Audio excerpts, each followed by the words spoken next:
todo para vos. Musimundo, parte de tu mundo. Otorgamiento por cuenta y orden de CFNSA sujeto a verificación crediticia. En Aire de Santa Fe Radio 91.1, los reportajes imprescindibles para escuchar en la mañana de la gran radio de Santa Fe.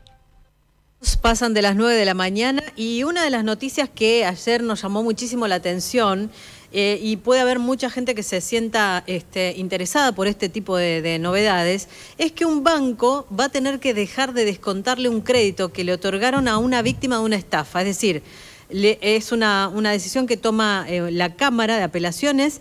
Se está investigando todavía cuál fue la maniobra por la cual le vaciaron la cuenta a una mujer, le dejaron una importante deuda a esta, es una médica pediatra, y ahora la justicia decide que el banco le suspenda el descuento que le estaban haciendo de este crédito que ella nunca había pedido. Todo forma parte de una estafa, insisto, de las que por ahí estamos muy acostumbrados, pero lo interesante es el fallo de la justicia, ¿no?, en torno a esto. Está en línea la doctora Fabiola Piemontes, abogada de la víctima de esta estafa virtual, que está con nosotros ahora para contarnos qué es lo que sucedió. Doctora, ¿cómo le va? Buen día. ¿Qué tal? Buen día, ¿cómo les va? Un gusto. Bien, bueno, ¿cómo fue cómo empieza toda esta historia, digamos, para contextualizarlo? Bien, esto comienza en pleno contexto de nueva restricción de pandemia, el 13 de mayo de 2021. Mi clienta, la víctima, estaba en una operatoria relacionada a una mudanza y bueno, cuestiones que tenían que ver con transferencias de dinero, y recibe una llamada telefónica de una persona de apellido Bustos, que se identifica como personal de una entidad financiera. Le brinda todos sus datos personales para corroborar y le dice que va a recibir un SMS con un número de 4 dígitos, porque es la nueva modalidad del banco que suprime, en contexto de pandemia, la tarjeta de coordenadas porque no había atención personalizada, y la reemplaza para futuras transferencias online por ese número de 4 dígitos que iba a recibir a su SMS. Ella no desconfía en ningún momento porque claramente le brindan todos sus datos personales, y recibe automáticamente un SMS a un número que era de comunicación habitual por mensaje de texto de la entidad financiera. Le piden que le brinde esos datos, ella brinda ese número, le dice que la van a volver a comunicar para futuras cuestiones relacionadas al banco, y lo que ocurre acto seguido es que recibe una notificación de Redlink diciendo que le bloquean el home banking por maniobras sospechosas o movimientos sospechosos, cuando ella se apersona a un cajero personal, porque no puede entrar desde el home banking de su computadora personal, que era desde el lugar donde habitualmente ingresaba. Se encuentra con que, bueno, tiene efectivamente bloqueado, le dice que hubo movimientos sospechosos y la retiene la tarjeta. No se puede comunicar al 0800 del banco porque no era horario hábil, por lo tanto al día siguiente realiza una denuncia, en el Centro Territorial de Denuncia, y se apersona al banco. Ahí le informan que ella había sacado un préstamo por casi 900.000 pesos y que Redlink había bloqueado efectivamente la cuenta, que no había nada más para hacer. Ella realiza un reclamo en ese momento y después por mail le dicen que la operatoria había sido consentida por ella, desconocen que obviamente previamente se había hackeado, o sea, se habían vulnerado todo lo que tiene que ver con filtros de ciberseguridad del banco, porque habían ingresado hackeando el home banking, habían obtenido todos sus datos personales, y con esos 4 números que le habían pasado por SMS, lo que habían hecho era adherir un usuario para transferencias inmediatas, y sacado el crédito preacordado, adherir un usuario, lo que hacen es, consecuencia de un minuto, hacer 8 transferencias seguidas a una persona que no sabemos hasta el momento si es real o ficticia, en Provincia de Buenos Aires, una entidad bancaria online. Por Dios. A partir de ahí empieza el derrotero de Jorgelina, del desconocimiento del banco, decirle que no había mucho más para hacer, un débito automático de montos de más de 50.000 pesos, que eran casi el 50% de su sueldo, a ese momento en que se empieza a descontar, ella en plena mudanza, sin poder retirar efectivo. Claro. Bueno, cuestiones que nos hacen comparecer en sede penal a instar lo que dio lugar al presidente de la Cámara Penal hace unos días. O sea que a ella, mientras tanto, le venían, el banco le hacía el débito automático de la mitad del sueldo. ¿La mitad del sueldo está bien? Exactamente. Hasta sí, que ahora... exactamente. Le iban cobrando las cuotas, digamos. Claro, le iba cobrando las cuotas. Sí. El banco lo que hace es mandarle un mensaje que está en el legajo fiscal, en el cual hace un pseudo reconocimiento, digamos, de que probablemente haya alguna operatoria fraudulenta, pero descarga la responsabilidad contractual, digamos, que es el posicionamiento del banco en todo momento, en la negligencia de la víctima de brindar sus datos. O y sea lo que hace... Sí, perdón. No, continúa. No la quiero interrumpir. No, y lo que hace en primera instancia, cuando nosotros le solicitamos a la Fiscalía lo que se denomina procesalmente como cese provisorio de estado antijurídico, que no es ni más ni menos que una medida cautelar innovativa en sede penal, cuando comparece el banco en sede penal, lo que hace todo momento es plantear esto, una negligencia del usuario, no víctima de delito, en términos contractual, y que el banco tenía que cobrar el dinero que había otorgado sin registro previo. Digo, estamos hablando de un préstamo preacordado en línea en el cual no hubo ni siquiera un mail de confirmación de que estaba autorizando una operación de casi 900.000 pesos, con 48 cuotas que le iban a insumir a ese momento el 50% del haber alimentario, digamos, de una médica asalariada de la provincia. Claro. Sí. Doctora, ¿cómo le va? Facundo es mi nombre. ¿En qué fecha dijo que sucedió esta estafa virtual?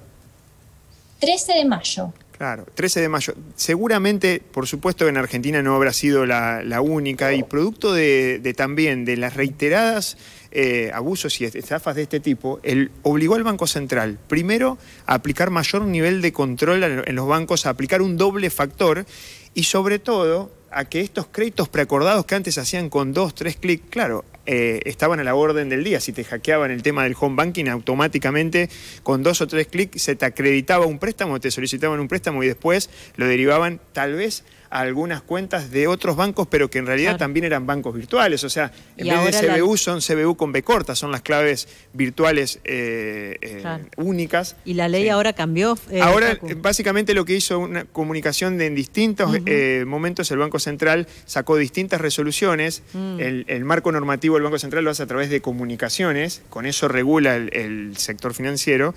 Y una de las últimas fue en septiembre del año pasado, del 2021, donde dice, bueno, a partir de ahora el banco va a tener que confirmar fehacientemente. O sea, ya no son tan preacordados. Son preacordados los créditos, sí, está bien, lo tenés disponible, pero o lo pasás a retirar y a firmar una última firma por la sucursal, o por lo menos a confirmar en varios canales de comunicación. Claro, no es tan sencillo, digamos. No es tan sencillo la posibilidad ahora de que existan este tipo de estafas, pero claro, antes tiene que haber estos precedentes que estás comentando, Fabiola, que bueno, en definitiva, lo que se resolvió es que el banco deje de descontar las cuotas de este crédito que estaba preaprobado y que virtualmente a través de esta modalidad le estafaron a tu clienta. Sí, esto es así. Si bien en primera instancia, por eso nosotros tuvimos que llevar a la Cámara, el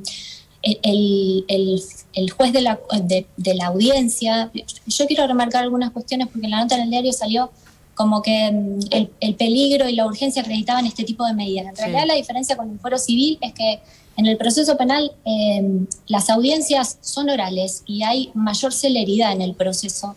Por eso nosotros instamos esta figura que habitualmente tiene precedentes en cámaras para las usurpaciones y que tiene que ver, esta medida cautelar en sede penal, con hacer cesar cuando se encuentra acreditado, digamos, que hay un delito cometido que está siendo investigado, hay un perjuicio o puede haber un agravamiento del perjuicio o el daño producido por el ilícito penal, hacerlo cesar a través de esta cautelar innovativa rápidamente en la resolución de una audiencia. Claro. ¿No? En primera instancia lo que nos pasó fue que el juez contempló el argumento de la requerida, o sea, de la entidad financiera, y entendía que había una cuestión de competencia del derecho del consumidor, con lo cual nosotros disentimos.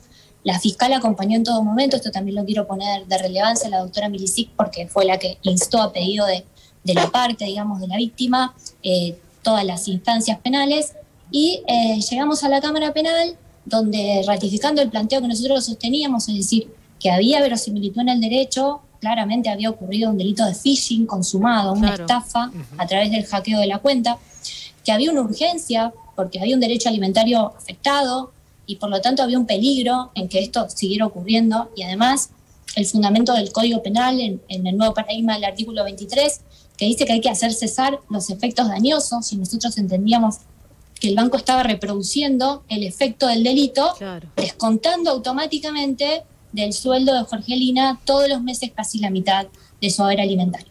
En este planteo, la jueza de Cámara entiende que el juez de la CUO no había evaluado los presupuestos de la medida cautelar, que sí el fuero penal era competente, que claramente se daban todos los presupuestos y que había como un doble parangón, digamos. Si bien estamos hablando de una afectación al derecho del consumidor, estamos hablando de una víctima de un delito y que el sistema penal tiene que hacer efectiva tutela de derechos en relación a eso, mientras se investigue o se avance en la investigación durante la IPP.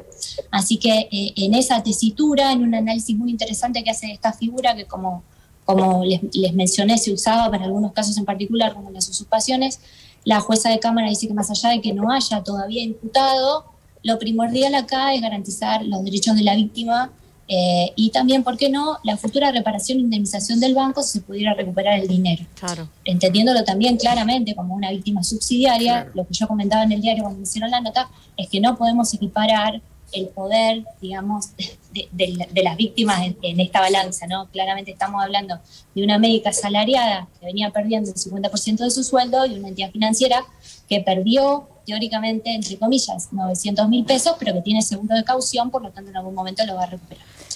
Entonces, en esta línea la jueza revoca el fallo de primera instancia y le ordena a la entidad financiera suspender por 90 días, que es el plazo de revisión de las cautelares en el sistema penal, hasta tanto se avanza en la investigación, con lo que no implica que, vencido ese plazo, nosotros no podamos volver a pedir una nueva audiencia para que se mantenga los términos de la cautelar como fue dictada. Desde ahora me imagino también la responsabilidad como usuario a la hora de brindar los datos personales, porque en este caso puntual evidentemente hubo un delito, un fraude y sucedió este hecho que tiene esta resolución de la justicia. En este caso penal, por eso es lo innovador, lo nuevo, este fallo que sienta presencia, pero también, ¿no? Me imagino que de los bancos también empezar a tomar nota y decir, bueno, empezar a alertar a los usuarios y a poner mayor nivel de seguridad a la hora de estos créditos preaprobados. Si no, todo el peso cae en la parte más débil. Sí, claro. Sherry. Ahora, doctora, ¿qué tal? Buen día, Geraldine la saluda.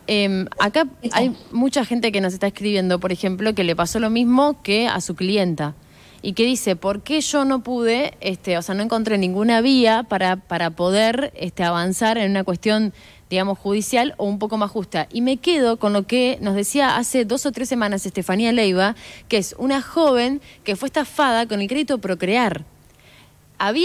Es otro tema, pero había recibido el 95% del total del crédito Procrear, 4 millones de pesos, y le vaciaron la cuenta. Y ella nos dijo, no me estafaron a mí, estafaron al banco, no me robaron a mí.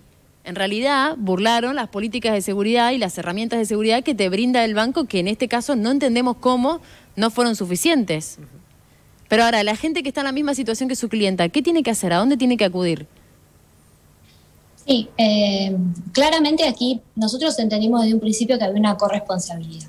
Pero, a ver, no en términos penales, porque es muy acotada la responsabilidad penal de las personas jurídicas, pero sí claramente lo que mencionaba tu compañero hace un rato, que tiene que ver con si estamos en el marco de, y esto ya me corro del fuero penal que es el que yo manejo, si estamos en el marco del derecho contractual, claramente, y los derechos de los usuarios y consumidores en el nuevo paradigma que tenemos, debería haberse tomado razón más ab initio de esta situación, cuando en pleno contexto de la pandemia más severa empezaron a ocurrir estos delitos de phishing o hackeos informáticos, de lo que recién se terminó resolviendo a nivel Estado, digamos, BCRA para las entidades financieras en septiembre del año pasado. Claro. Tenemos cientos y cientos de damnificados, los cuales lo que ocurre como rito y nobleza obliga, no todas las entidades financieras proceden de la misma manera, en la práctica delegan la responsabilidad en un vicio del consentimiento, que llamamos nosotros en derecho penal, de la víctima o el usuario. O sea, usted consintió esto de alguna manera, o de alguna forma usted permitió o habilitó, y entonces nosotros tenemos que garantizar el cobro del dinero que le dimos. Si usted lo recupera o intenta recuperarlo, de alguna manera podemos recuperarlo, vemos. Si no, usted lo tiene que pagar y después vemos. Pero me parece, es más o menos el discurso. Doctora, si yo entendí bien, pero me parece que acá la vuelta de rosca que ustedes lograron es llevándolo al fuero penal, no dejándolo en el fuero civil, porque si no en el civil no hubiera podido hacer esto.